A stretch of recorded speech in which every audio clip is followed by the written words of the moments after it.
Why does my HDRI look blurry in Blender? The first thing to check is the HDRI resolution.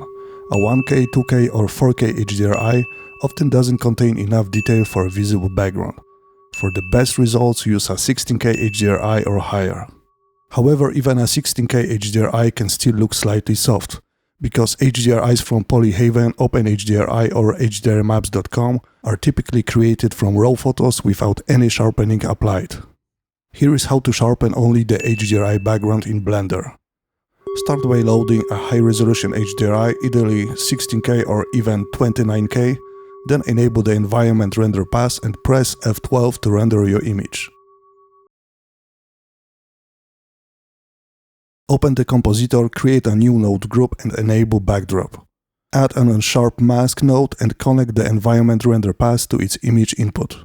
With Node Wrangler enabled, press Ctrl-Shift left mouse button on the unsharp mask node to preview the result. Then adjust the radius value to your liking.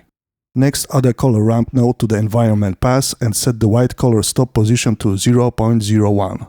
To prevent a dark halos around your objects, add a delayed erode node, connect the color ramp output to its mask input and set size to about -3 pixels.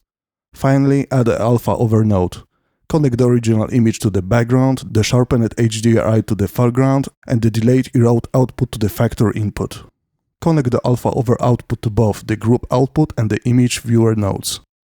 Your HDRI background is now much sharper, while your 3D objects remain completely unaffected.